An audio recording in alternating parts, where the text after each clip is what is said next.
3, 2, 1, 0.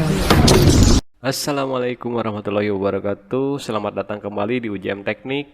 Tetap dukung channel ini dengan cara subscribe, like, dan share.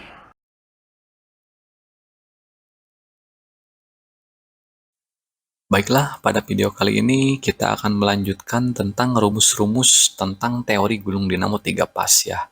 Setelah lama tidak melanjutkan rumus-rumus ini ya, karena dengan kesibukan, akhirnya kita bisa melanjutkan lagi ya di bab ke-15 ini.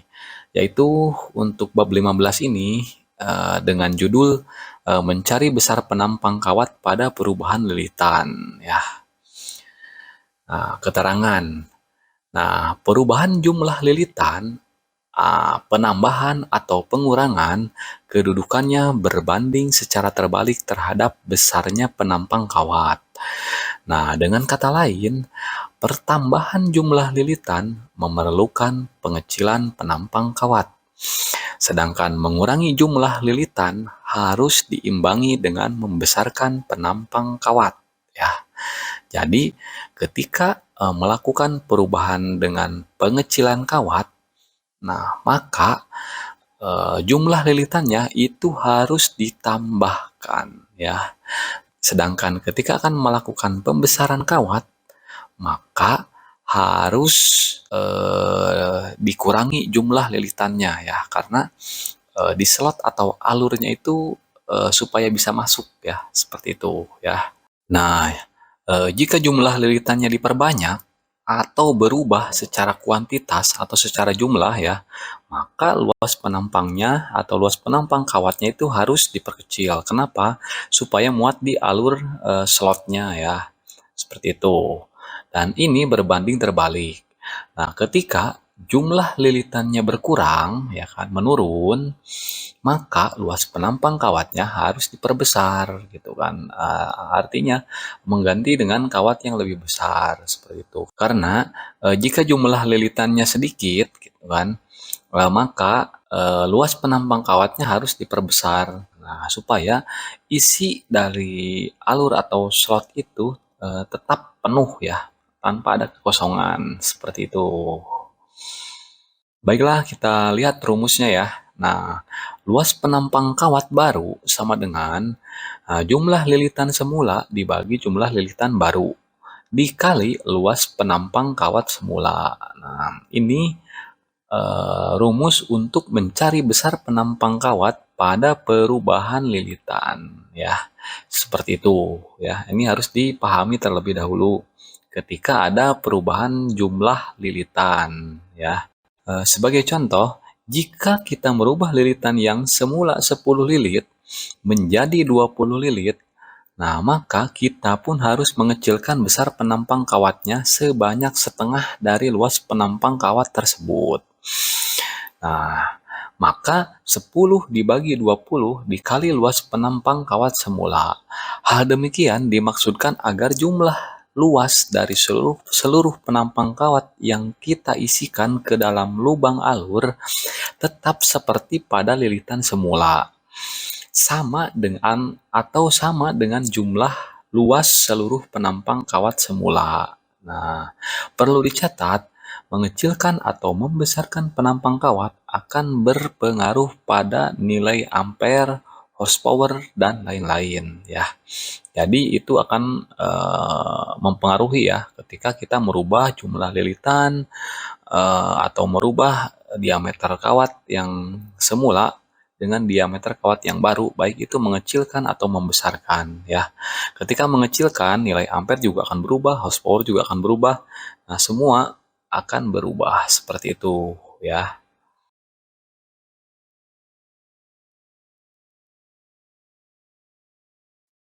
Baiklah, kita ke contoh soal. Suatu lilitan angker yang memakai kawat berdiameter 0,5 mm mempunyai lilitan sebanyak 26. Di dalam perhitungan redesign, ternyata lilitan yang diperlukan sebanyak 36. Nah, berapakah besar diameter kawat yang harus dipergunakan untuk membentuk koil angker tersebut?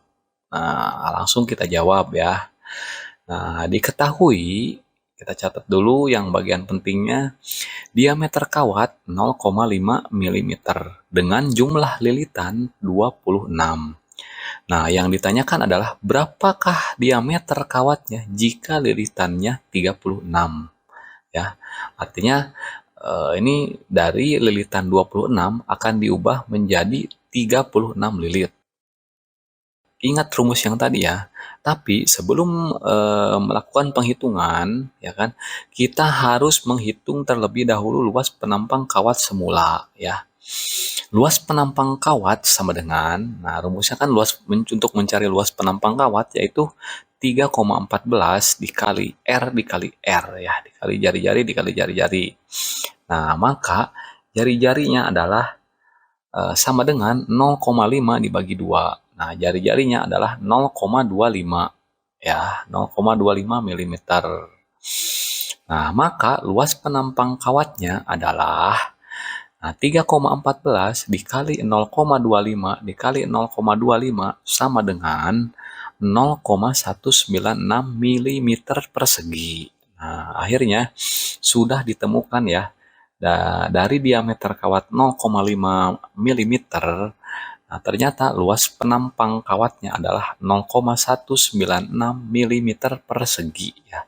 Karena sudah diubah ke luas penampang, maka satuannya milimeter persegi ya.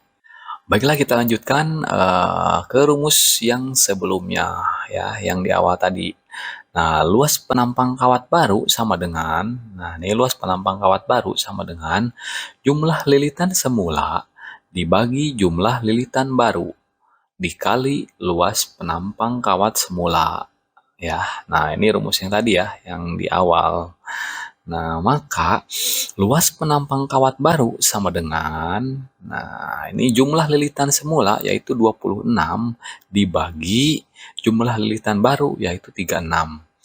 26 dibagi 36 dikali 0,196. Nah, 0,196 ini adalah luas penampang kawat semula.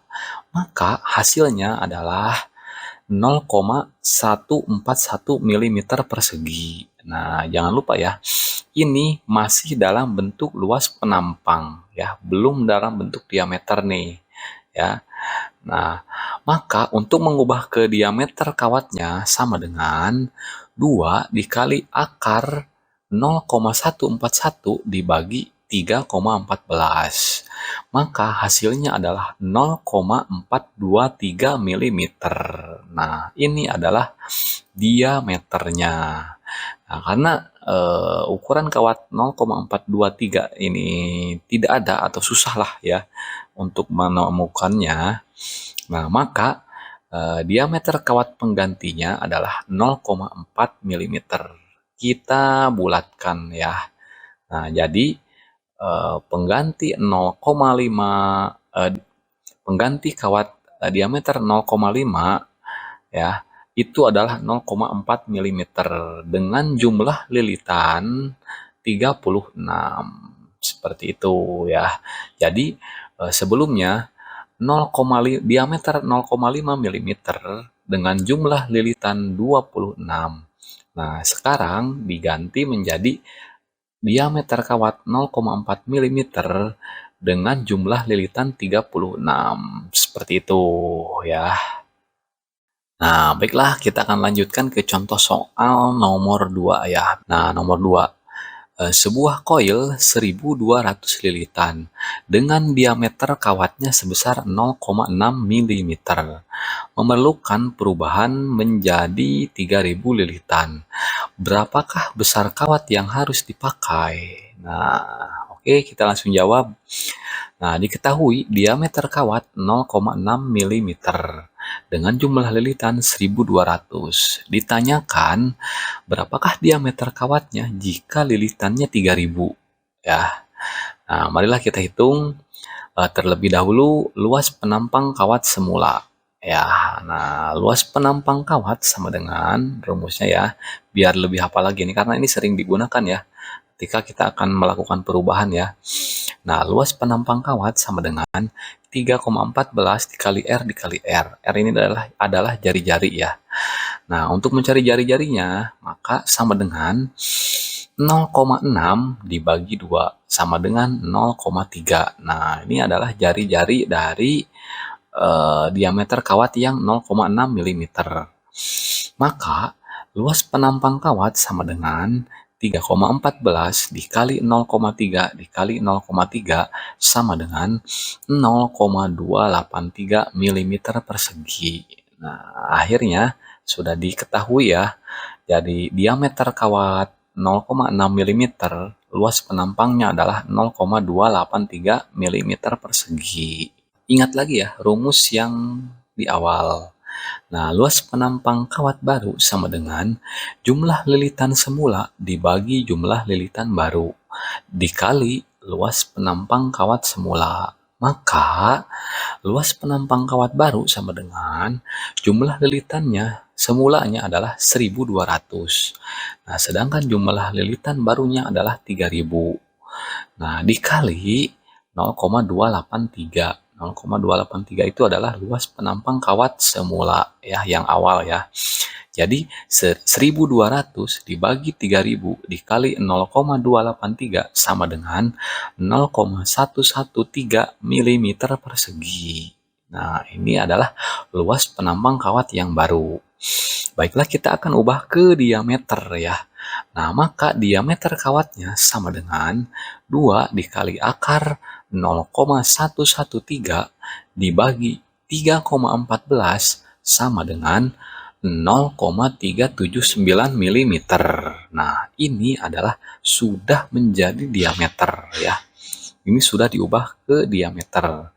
Nah, maka diameter kawat penggantinya adalah 0,4 mm atau dibulatkan ya, dibulatkan ke atas. Nah, namun ketika melakukan pembulatan seperti ini, jika secara teori ya, dari 0,379 ke 0,4. Nah, ini ada kemungkinan harus dikurangi ya, 1 atau 2 lilitan ya, untuk mencegah terlalu full atau penuh ya. Tapi jika masih masuk, maka 0,4 ini nggak apa-apa ya, dibuat full ya. Nanti sesuai dengan jumlah lilitan, yaitu tadi lilitan barunya 3.000 ya. Namun kalau kita melihat angkanya dari 0,379, ini harus ada pengurangan ya jika dilakukan pembulatan ke atas ya. Ya, misalkan dari 3.000 kita masukin menjadi 2.995 seperti itu ya. Nah, khawatir tidak masuk karena melakukan pembulatan ke atas. Namun, jika dilakukan pembulatannya ke bawah, misalkan ke 0,35 ya, dari 0,379, maka harus melakukan penambahan ya. Nah, penambahannya yaitu misalkan dari 3.000 ke 3.050 atau 3.020 ya. Nah, seperti itu ya. Jika ada khawatir terlalu penuh ya, biasanya kalau saya ketika ada perubahan seperti ini ya, maka dikurangi ya, seperti itu. Oke, kita lanjutkan. Kita akan ingat lagi ya rumus yang di awal. Nah, luas penampang kawat baru sama dengan jumlah lilitan semula dibagi jumlah lilitan baru dikali luas penampang kawat semula. Maka, luas penampang kawat baru sama dengan jumlah lilitannya semulanya adalah 1.200. Nah, sedangkan jumlah lilitan barunya adalah 3.000. Nah, dikali 0,283. 0,283 itu adalah luas penampang kawat semula ya, yang awal ya. Jadi 1.200 dibagi 3.000 dikali 0,283 sama dengan 0,113 mm persegi. Nah, ini adalah luas penampang kawat yang baru. Baiklah, kita akan ubah ke diameter ya. Nah, maka diameter kawatnya sama dengan 2 dikali akar 0,113 dibagi 3,14 sama dengan 0,379 mm. Nah, ini adalah sudah menjadi diameter ya. Ini sudah diubah ke diameter. Nah, maka diameter kawat penggantinya adalah 0,4 mm atau dibulatkan ya, dibulatkan ke atas. Nah, namun ketika melakukan pembulatan seperti ini, jika secara teori ya, dari 0,379 ke 0,4. Nah, ini ada kemungkinan harus dikurangi ya, satu atau dua lilitan ya, untuk mencegah terlalu full atau penuh ya. Tapi jika masih masuk, maka 0,4 ini nggak apa-apa ya, dibuat full ya. Nanti sesuai dengan jumlah lilitan, yaitu tadi lilitan barunya 3000 ya. Namun kalau kita melihat angkanya dari 0,379, ini harus ada pengurangan ya jika dilakukan pembulatan ke atas ya. Ya, misalkan dari 3000 kita masukin menjadi 2995 seperti itu ya. Nah, khawatir tidak masuk karena melakukan pembulatan ke atas. Namun, jika dilakukan pembulatannya ke bawah, misalkan ke 0,35 ya, dari 0,379, maka harus melakukan penambahan ya. Nah, penambahannya yaitu misalkan dari 3000 ke 3050 atau 3020 ya. Nah, seperti itu ya. Jika ada khawatir terlalu penuh ya, biasanya kalau saya ketika ada perubahan seperti ini ya, maka dikurangi ya. Oke, baiklah, sekian untuk bab mencari besar penampang kawat pada perubahan lilitan. Terima kasih yang sudah menonton. Tetap dukung channel ini dengan cara subscribe, like, share, dan komen. Terima kasih. Wassalamualaikum warahmatullahi wabarakatuh.